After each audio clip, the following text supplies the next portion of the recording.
آیت نمبر ہے 53۔ بسم اللہ الرحمن الرحیم، الحمد للہ رب العالمین، والصلاة والسلام علی سید الانبیاء والمرسلین وعلی آلہ واصحابہ اجمعین۔ اما بعد فاعوذ باللہ من الشیطان الرجیم، بسم اللہ الرحمن الرحیم، وما ابرئ نفسی ان النفس لأمارة بالسوء الا ما رحم ربی ان ربی غفور رحیم۔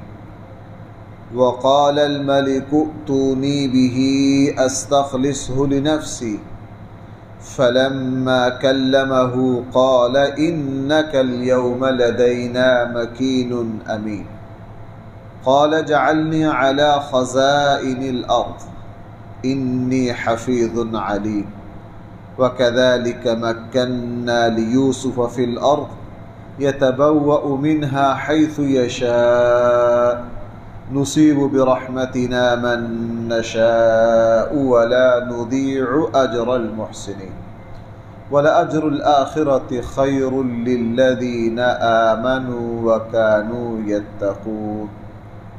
صدق اللہ مولانا العظیم۔ سیدنا یوسف علیہ السلام کو جس وقت دوبارہ جیل میں بڑے اعزاز و اکرام کے ساتھ لینے کے لیے بادشاہ کا نمائندہ پہنچا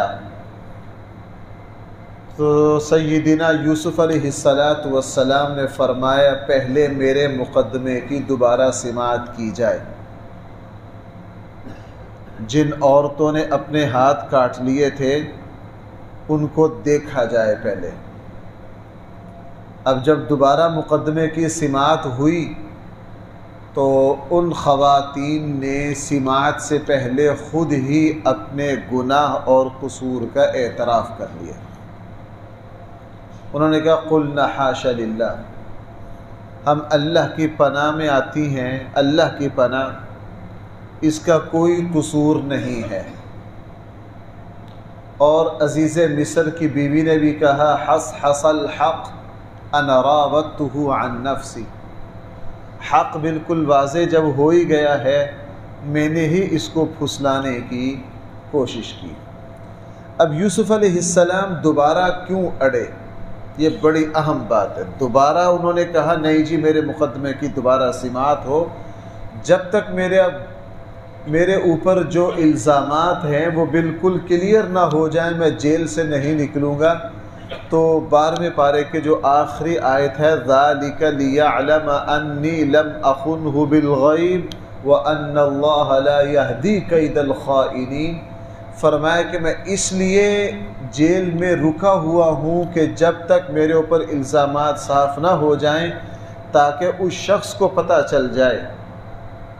ذَلِكَ لِيَعْلَمَ أَنِّي لَمْ أَخُنْهُ بِالْغَيْبِ، جس شخص نے مجھے عزت سے بازار سے خریدا، اپنے گھر رکھا، آتے ہی اپنی بیوی کو حکم دیا اکرمی مثوا، اس کو عزت سے رکھنا ہے، اور یوسف علیہ السلام کو شہزادوں کی طرح رکھا کہ جو میرا اتنا مہربان ہے میں نے اس کے ساتھ خیانت نہیں کی، میں نے اس کے ساتھ خیانت نہیں کی۔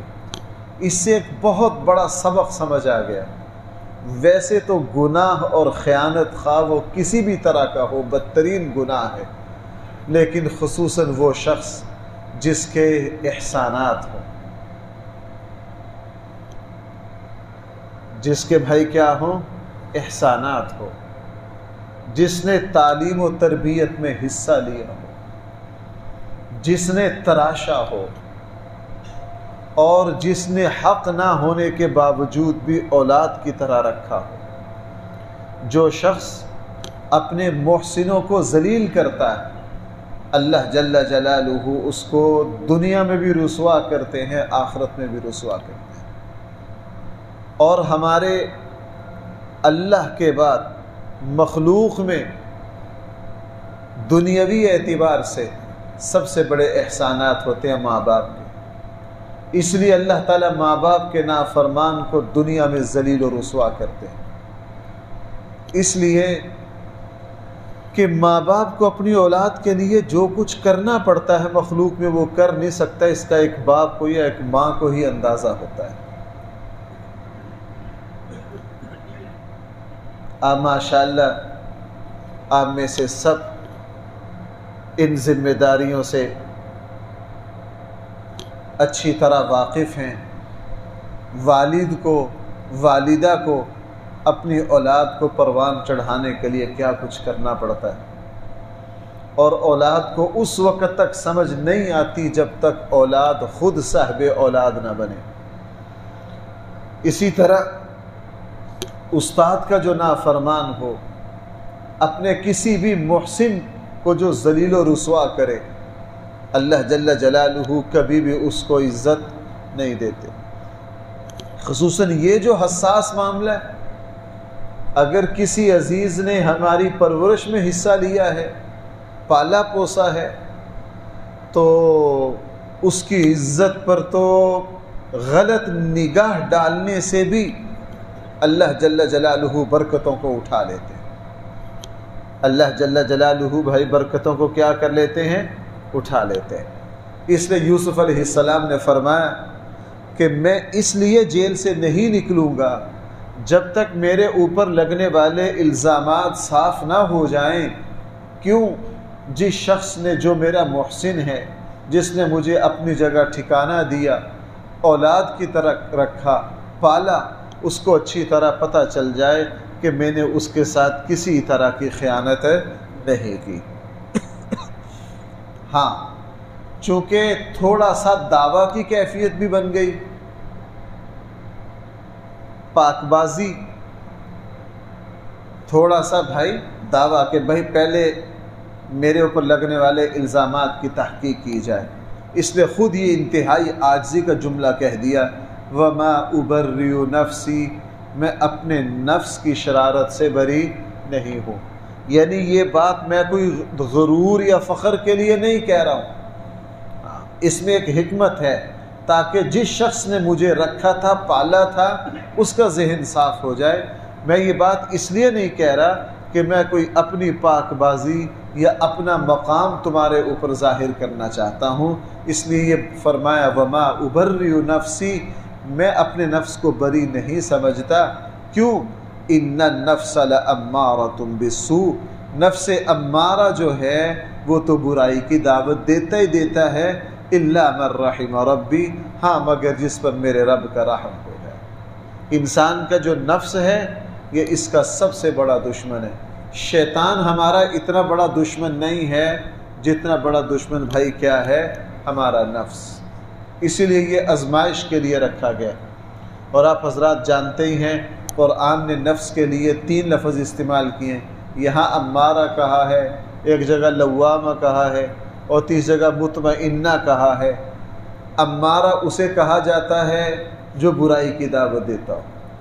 نفس کی، دل کی وہ کیفیت جس میں خباثت ہو، شرارت ہو، جو ہر وقت انسان کو برائی کی طرف ہی کھینچے، اس کو نفس امارہ کہا گیا۔ اور وہ جو برائی کی طرف نہ کھینچے، لیکن اگر بندہ برائی کر بیٹھے اس پر وہ ٹوکے، متنبہ کرے کہ تو نے غلط کیا ہے، اس کو نفس لوامہ کہتے ہیں۔ اور تیسرا نفس مطمئنہ ہے، دل کی وہ اعلیٰ ترین کیفیت ہے جو انبیاء علیہ السلام کی ہوتی ہے اور اللہ کے خاص بندوں کی ہوتی ہے، کہ وہ اچھائی کی طرف دعوت دیتا ہے، برائی کی طرف کبھی جانے نہیں دیتا۔ آگے فرمائیں ان ربی غفور الرحیم، بے شک میرا رب جو ہے وہ بہت معاف کرنے والا اور رحم کرنے والا ہے۔ اب حضرت یوسف علیہ السلام کی ہر طرح سے برات ہو گئی۔ اب بادشاہ نے کہا وَقَالَ الْمَلِكُ ائْتُونِي بِهِ أَسْتَخْلِصْهُ لِنَفْسِي۔ اب تک براہ راست مصر کے بادشاہ کی یوسف علیہ السلام سے ملاقات نہیں ہوئی تھی، اب تک جتنے معاملات چل رہے تھے وہ نمائندوں کے ذریعے چل رہے تھے۔ اب بادشاہ نے کہا یار میں ایسے عظیم الشان انسان سے ملاقات کرنا چاہتا ہوں، ایک تو عالم اتنا بڑا کہ خواب کی تعبیر جو کسی کو نہیں آتی تھی اس نے بتا دی، اوپر سے پاک باز ایسا کہ عزیز مصر کی بیوی نے دوسری خواتین میں برائی میں مبتلا کرنا چاہا لیکن اس نے برائی کی طرف نظر اٹھا کر دیکھا نہیں۔ تیسرے نمبر پر صبر کرنے والا ایسا کہ 7 سال سے جیل میں پڑا، ایسا قیمتی ہیرا۔ اور چوتھے نمبر پر جب میں نے اسے رہائی کا کہا تو اس نے کہا میں اس وقت تک جیل سے نہیں نکلوں گا جب تک میرے اوپر لگنے والے الزامات کی تحقیق۔ بادشاہ نے کہا ائتونی بہ، اس کو میرے پاس لاؤ، میں اب اس سے ملنا چاہتا ہوں۔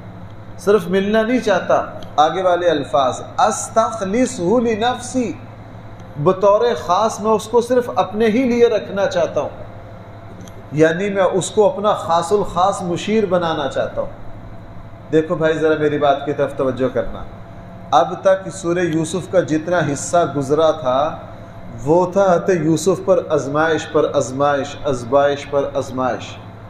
حضرت یوسف علیہ السلام مشکلات میں جا رہے تھے، اور اب یہاں سے اللہ جل جلالہ نے یوسف علیہ السلام کے عروج کو شروع کر دیا۔ اور میں نے سورہ یوسف میں عرض کیا تھا کہ سورہ یوسف، حضرت یوسف علیہ السلام کے حالات جو ہیں وہ 100% بھائی کس کی طرح ہیں؟ نبی کریم صلی اللہ علیہ وسلم کی طرح۔ آپ ہجرت کی رات تک رسول اللہ صلی اللہ علیہ وسلم کے لیے مشکلات ہی مشکلات، ہر آنے والا دن پچھلے دن سے مشکل، لیکن رسول اکرم صلی اللہ علیہ وسلم نے جب سفر ہجرت فرمایا، مکہ کو چھوڑ دیا، بھائی اس کے بعد اللہ جل جلالہ نے پھر رسول اللہ صلی اللہ علیہ وسلم کو، آپ کے صحابہ کو، اسلام کو بلندیوں سے نوازا۔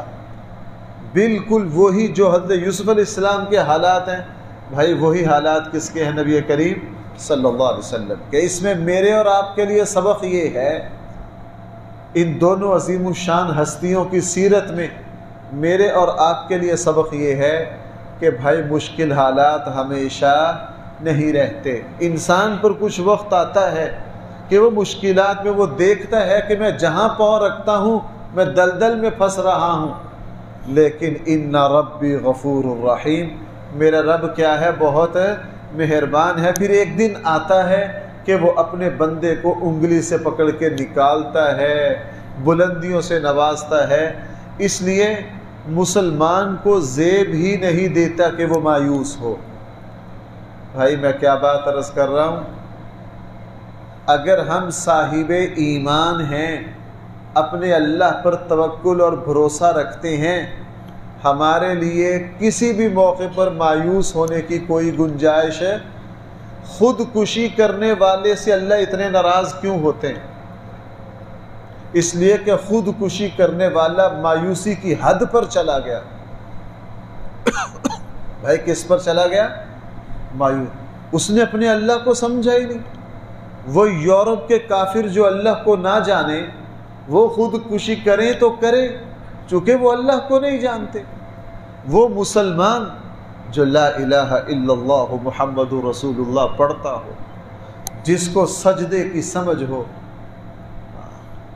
جس کو پتہ ہو کہ دعا مانگنے سے اللہ کس طرح نوازتے، وہ مایوس ہو؟ نہ نہ نہ، مایوسی اور ایمان یہ ایک جگہ جمع نہیں ہو سکتے۔ مومن کبھی بھی مایوس نہ ہو۔ یوسف علیہ السلام کے سارے حالات اور ہمارے آقا صلی اللہ علیہ وسلم کی سیرت طیبہ کے وہ نشیب و فراز جو میں نے ابھی عرض کیے ہیں، وہ ایک مسلمان کی امید کے لیے کافی ہیں۔ اور یہ بات تو بھائی میں بھی اکثر عرض کرتا ہوں، اور آپ ماشاءاللہ خود سے سمجھتے ہیں اس بات کو، بار بار میں نے یہ بات عرض کی ہے کہ گرے ہوئوں کو سنبھالنا یہی ہمارے رب کی سنت ہے۔ یہی کیا ہے؟ ہمارے رب کی سنت ہے۔ اللہ تعالیٰ دستگیری، وہاں تو اللہ تعالیٰ واضح اپنے آپ کو دکھاتے ہیں نا، جہاں انسان بالکل ہی حالات کے شکنجے میں کس لیا جائے، پھر اللہ دکھاتے ہیں اے میرے بندے اب دیکھ میں تجھے کیسے نکالتا ہوں، اب دیکھ میرے بندے تجھے میں کیسے نکالتا ہوں۔ یوسف علیہ السلام اب تک ایک مصیبت سے نکلتے ہیں دوسری سے نکلتے ہیں تیسری سے نکلتے ہیں چوتھی، دن بدن مشکلات میں جا رہے ہیں۔ اب یہاں سے اللہ جل جلالہ نے یوسف علیہ السلام کے عروج کا سفر شروع کر دیا۔ وقال الملک، یہ بات بھائی یہ فرق ذہن میں رکھیں، عزیز مصر بھائی کون تھا؟ مصر کا وزیر خزانہ، اور ملک کون ہے؟ بادشاہ۔ اللہ تعالیٰ نے یوسف علیہ السلام کو وزیر خزانہ سے اوپر کس تک پہنچا دیا؟ مصر کے بادشاہ تک پہنچا دیا۔ وقال الملک ائتونی بہ، بادشاہ نے کہا ان کو میرے پاس لاؤ، استخلصہ لنفسی، ایسے علم والے متقی پرہیزگار بندے کو تو میں صرف اپنے ہی لیے رکھوں گا۔ لیکن ابھی بادشاہ کو پتہ نہیں تھا کہ ان کے علم کا مقام کیا ہے۔ فلما کلمہ، جب بادشاہ نے یوسف علیہ السلام سے گفتگو کی، قرآن میں تو یہاں نہیں ہے، علامہ قرطبی وغیرہ نے لکھا ہے کہ جس وقت بادشاہ نے گفتگو کی نا تو بادشاہ حیران رہ گیا کہ اس بندے کو اللہ نے اتنا علم سے نوازا ہے۔ مثلا مصر کی جیلوں میں رہے، مصر کی جو 2-4 زبانیں تھیں وہ ساری سیکھ لی، بھائی وہ ساری سیکھ لی۔ بادشاہ سے جب گفتگو لگے کرنے تو یوسف علیہ السلام بادشاہ کی زبان میں، بادشاہ بڑا حیران ہوا۔ صاحب تفسیر مظہری نے لکھا ہے، اس نے یوسف علیہ السلام سے پوچھا کہ آپ تو کنعان کے نہیں ہو؟ جی، یہ میری زبان مجھ سے اعلیٰ کیسے بولتے ہو؟ تو یوسف علیہ السلام نے عرض کیا اللہ کا مجھ پر فضل ہے، میں جب بھی کوئی زبان سیکھنا چاہوں 2-4 دن میں سیکھ لیتا ہوں، اس لیے اب تک جتنی زبانوں سے واسطہ پڑا ہے وہ ساری کیا میں نے سیکھ لی ہیں، اور اوپر سے علم اتنا، مقام اتنا۔ فلما کلمہ، جب بادشاہ نے گفتگو کی، دیکھو نا بھائیو ذرا دوبارہ آئیے، ایک تو اللہ نے ظاہری حسن و جمال ایسا دیا کہ بندوں میں سے کسی کو نبیوں والی اخلاقی شرافت، علم، تقوی، زبان کی فصاحت و بلاغت، اللہ تعالیٰ نے سارے کمالات دیے۔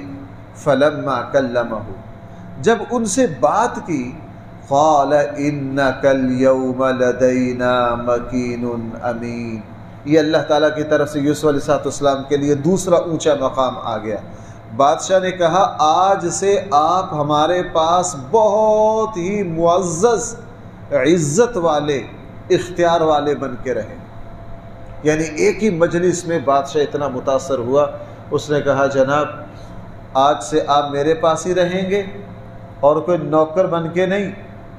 عزیز مصر کے یہاں تو کیا تھے، اگرچہ اس نے عزت سے رکھا لیکن تھے تو غلام نہ، نہیں اب ایسے نہیں، لدینا مکین امین، ہم آپ کو پورے عزت و احترام، پورے مقام اور مرتبہ کے ساتھ رکھیں گے۔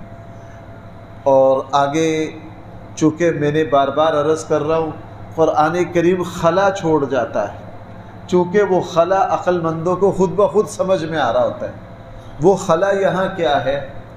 جب بادشاہ نے ساری تفصیلی بات کی یوسف علیہ السلام سے، ساری بات طے ہو گئی، پھر یوسف علیہ السلام سے کہا کہ یار وہ خواب جو پہلے میں نے اپنے نمائندے کے ذریعے تجھ سے تعبیر سنی تھی، اب ذرا براہ راست مجھے تعبیر بتاؤ۔ تعبیر بتائی، اور پھر بادشاہ نے مشورہ لیا کہ میں کیا کروں؟ حضرت یوسف علیہ السلام نے فرمایا آپ ایسے کرو، اس وقت شاہی خزانے کھولو، پورے مصر کو ترغیب دو کہ 7 سال خوب کاشتکاری کرو، یہ بہار کے، اور جتنی آمدن ہو، جتنی پیداوار ہو اس کو اپنے لیے رکھیں، اور اتنا حصہ جو ہے آپ ان سے خرید لیجئے۔ کیوں؟ صرف مصر پر قحط نہیں پڑنا، دائیں بائیں کے سارے علاقوں پر پڑنا ہے، اور جب آپ سارے لوگ مصر کی طرف بھاگیں گے غلہ لینے کے لیے تو آپ اس وقت سخاوت کا ہاتھ کھول دینا، اللہ تعالیٰ آپ کی حکومت میں اور وسعت دے دیں۔ پورا منصوبہ سکھایا۔ مصر کے بادشاہ نے کہا یار بات تو بہت اچھی ہے لیکن ایسے عظیم الشان انتظامات کون کرے گا؟ یہ 7 سال پیداوار لینے کے اور اگلے 7 سال ساری مخلوق کو نوازنے کے، یہ کرے گا کون؟ اس کے لیے بڑی صلاحیتیں چاہیے۔ تو فرمایا، حضرت یوسف نے فرمایا پھر اگر کوئی نہیں کر سکتا تو اجعلنی علی خزائن الارض، پھر مجھے ہی میرے ہی حوالے کر دے، میں اچھے طریقے سے اس کو کروں گا، میں بھائی اچھے طریقے سے۔ تو شروع میں مصر کے بادشاہ نے حضرت یوسف علیہ السلام کو وزیر خزانہ بنا دیا اور سارے اختیارات دے دیے۔ اگلی آیت سے یہ سمجھ میں آ رہا ہے، اور مفسرین نے لکھا ہے، قرآن سے سمجھ میں آ رہا ہے کہ کچھ عرصہ یوسف علیہ السلام وزارت خزانہ پر رہے اور خوب کاشتکاری کروائی، اور بادشاہ نے یہ وصیت کر دی کہ اگر میرا انتقال ہو جائے تو میرے بعد میرے جو وزیر خزانہ ہے یہی مصر کے بادشاہ ہوں گے۔ اور 2 سال کے بعد یہ جو بہار کے دن تھے، خوب پیداواری کے دن تھے، ان میں جو مصر کے بادشاہ تھے ان کا بھائی کیا ہو گیا؟ انتقال ہو گیا، اور وصیت کے مطابق مصر کے بادشاہ کون بن گئے؟ حضرت یوسف علیہ السلام بن گئے۔ اب ذرا دونوں آیتوں کو دوبارہ دیکھیے۔ قال اجعلنی، حضرت یوسف نے یہ کہا کہ آپ مجھے زمین کے خزانوں پر مقرر کر دیجئے۔ انی حفیظ علیم، بے شک میں حفیظ، ان خزانوں کی حفاظت کرنے والا بھی ہوں، علیم، اور اس کا پورا علم بھی۔ ہمارے یہاں بھائی پچھلے 3-4 سال میں ایک لفظ بہت بولا گیا ہے، صحیح بولا گیا ہے، وہ کیا کہ جناب صرف دیانتدار ہونا کافی نہیں، باصلاحیت ہونا بھی ضروری ہے۔ میں الفاظ بدل کے بولتا ہوں تاکہ موجودہ جو صورتحال ہے، کہتے ہیں جی فلاں بڑا دیانتدار ہے، اب تو لوگ یہاں تک چلے گئے جی اگر نبوت ملنی ہوتی تو انہی کو مل جاتی، اس حد تک بھی لوگ چلے گئے۔ لیکن صورتحال یہ ہے، اب اگر مجھے پاکستان کا وزیر اعظم بنا دیا جائے تو میں ملک کو تباہی کروں گا، اور کیا کروں گا، چونکہ میرے اندر ملک چلانے کی صلاحیت نہیں ہے۔ نیک ہونا الگ بات ہے، بھائی کسی متقی پرہیزگار کو گاڑی کی ڈرائیور والی سیٹ پر بنا دو تو وہ آپ کو مکہ لے جائے گا، وہ مکہ نہیں لے جائے گا، آپ کو قبرستان لے جائے گا۔ نیک ہونا اور چیز ہے، گاڑی چلانے کا آنا اور چیز ہے، 2 باتیں اکٹھی ہوتی ہیں، اہل بھی ہونا اور دیانتدار بھی ہونا، یہاں دونوں باتیں جمع کر دی۔ انی حفیظ علیم۔ اب حضرت ابو ہریرہ رضی اللہ عنہ بھائی آخری 3 سال ہر وقت حضور سے چمٹے رہتے تھے، اللہ کے نبی کے سب سے زیادہ ارشادات ہم تک کس نے پہنچائے ہیں؟ ابو ہریرہ نے، اس درجے کے محدث۔ حضرت عمر رضی اللہ عنہ سے ایک مرتبہ کہا کہ آپ سب کو گورنر بناتے، مجھے بھی بنا دو۔ حضرت عمر کو پتہ تھا کہ یہ اس فیلڈ کا بندہ نہیں ہے، 2 مہینے کے لیے گورنر بنایا۔ 2 مہینوں کے بعد معزول کر کے حضرت عمر نے پتہ کیا کہا؟ ابو ہریرہ یہ تیرے بس کا کام نہیں ہے، ابو ہریرہ یہ تیرے بس کا کام۔ بھائی میں ایک اور بات عرض کروں اگر اجازت دیں، بنو ہاشم اور بنو امیہ، بنو امیہ میں جنگی صلاحیتیں تھیں۔ بھائی میں کیا کہہ رہا ہوں؟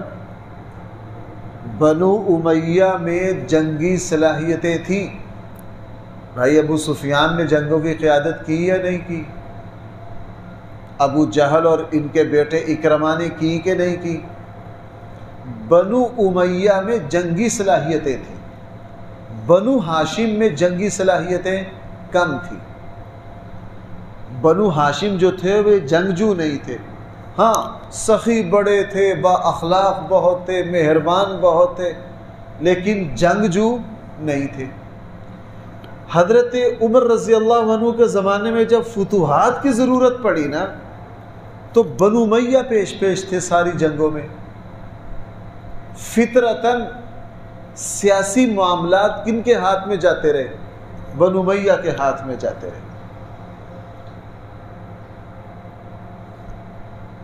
بھائی میری بات سمجھ پا رہے ہیں؟ میں ذرا بڑے محدود سے الفاظ میں بات کر رہا ہوں، اس لیے آہستہ آہستہ بھائی معاملات ریاستی اور حکومت کن کے پاس چلی گئی؟ بنو امیہ کے پاس، چونکہ بنو امیہ میں صلاحیت تھی انتظامی، بنو ہاشم میں صلاحیت تھی پیغمبرانہ۔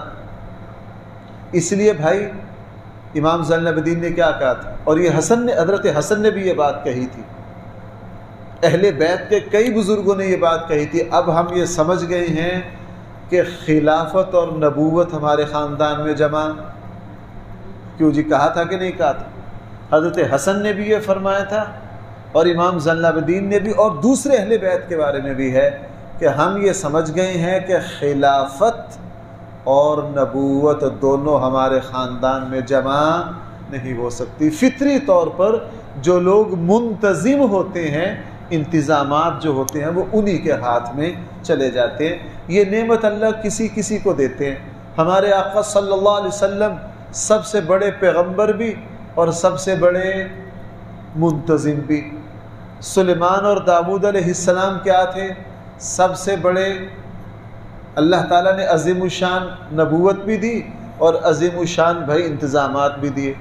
حضرت عمر عجیب بندے تھے، اللہ تعالیٰ نے دین کے اعتبار سے بھی عجیب مقام دیا اور انتظامی حوالے سے بھی۔ حضرت عثمان غنی رضی اللہ عنہ بہت عظیم الشان صحابی ہیں، اللہ مجھے معاف کرے میرے زبان سے کوئی نامناسب لفظ نہ نکل جائے۔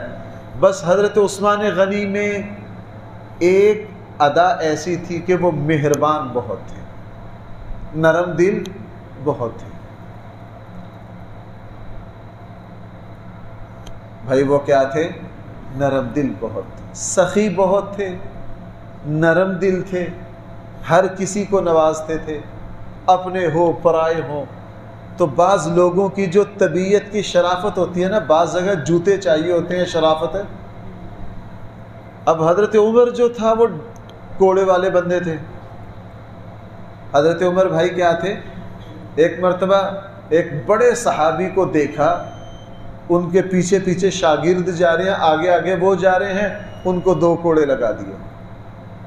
انہوں نے کہا مجھے کیا قصور ہے، مجھے کیوں مارا ہے؟ کہنے کہ تجھے اس لیے مارا ہے کہ تو بڑا عالم ہے، سارے لوگ تیرے جوتے اٹھائے پھرتے ہیں تاکہ تیرے اندر غرور نہ آ جائے، تو اپنی حیثیت میں رہے۔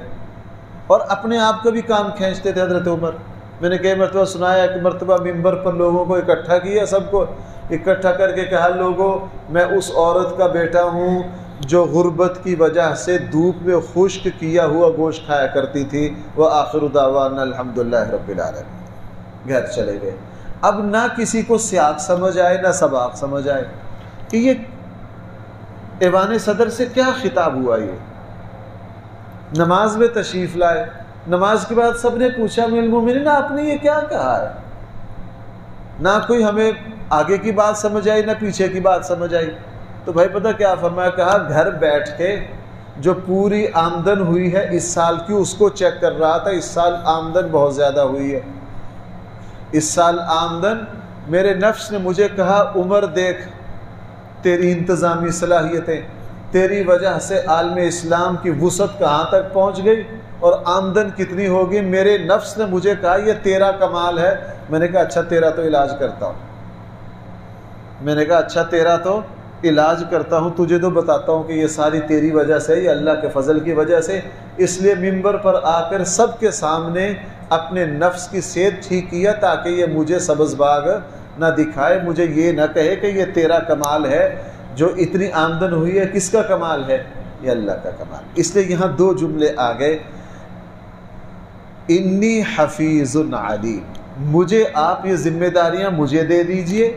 انی حفیظ، انتظامی طور پر میں حفیظ ہوں، علیم، اور اس کو اچھی طرح جانتا بھی ہوں۔ اس لیے پھر مصر کے بادشاہ نے فیصلہ کیا کہ جناب اب آپ کو ذمہ داریاں دے رہے ہیں، بھائی ذرا 1 منٹ اور۔